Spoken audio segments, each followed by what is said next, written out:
The following story is entirely fictional. Any resemblance of characters or events to real-world events are purely coincidental.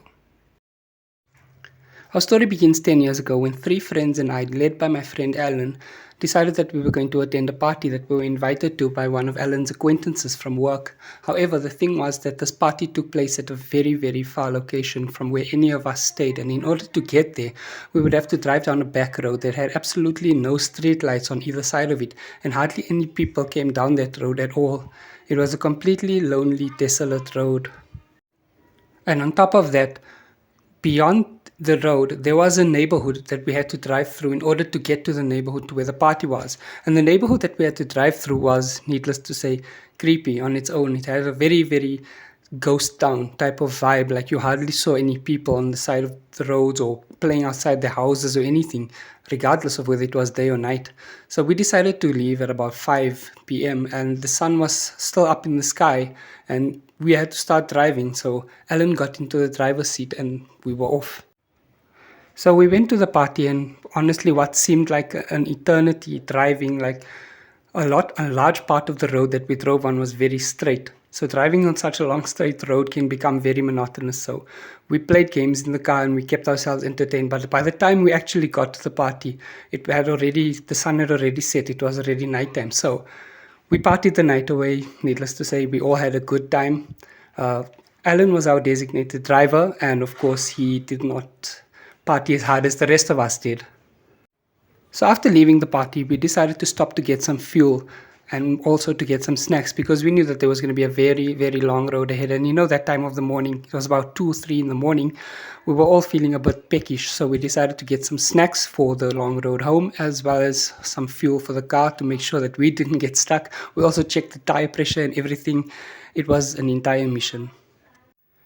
So after passing through the ghost town neighborhood, we were on the road, on the long road, and driving.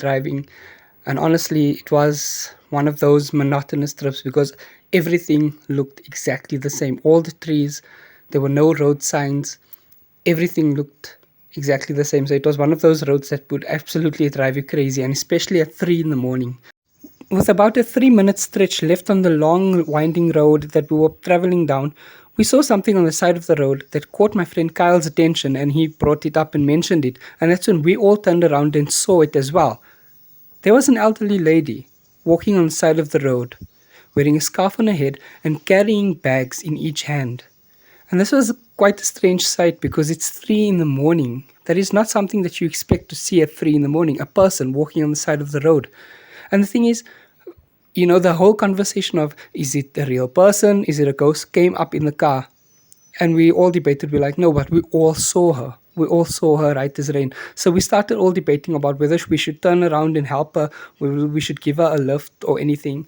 So Alan, being the person that he is, he was always the type of person that's how he was raised. He was raised with respect for his elders. He was raised to always help his elders. So without debate, without any contention, he turned the car around and he decided that he was going to give this lady a lift back home because we knew the long road that we just came from, and there were no neighborhoods along this road. It was a long, winding road out in the middle of nowhere, and she was just walking on the side of this road.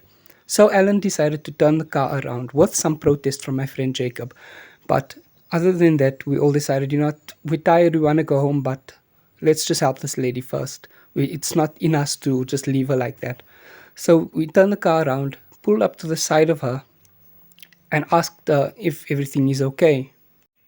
She stopped walking, turned to us, and gave us a smile. She then looked at each of us that were sitting in the car, and at that time, I was the one that was sitting nearby the door where she would need to get in. So I opened the door slightly, and I shifted to the middle so that she could get in and sit. And my friend asked her, we will give you a lift to wherever you're going. We just came back from that neighborhood, but we're willing to take you and give you a lift back. So the lady didn't say anything. She just stood there and she smiled at my friend and she smiled at me. She smiled at Kyle and she smiled at Jacob. And we thought that, okay, that's weird. But then Alan suddenly looked down at the parcels she was carrying and he froze. And he just sat there looking at her feet like shocked. His mouth was open And he stood there frozen and gripping the steering wheel tight till his knuckles became pale. And I sat there wondering, what's going on? Why is he staring at her? Like, I remember looking at this lady and seeing how strained her arms were by holding the plastics and how heavy that plastics must have been. So I scooted back over to the window just to see what exactly Alan was looking at. And that is when I saw it too.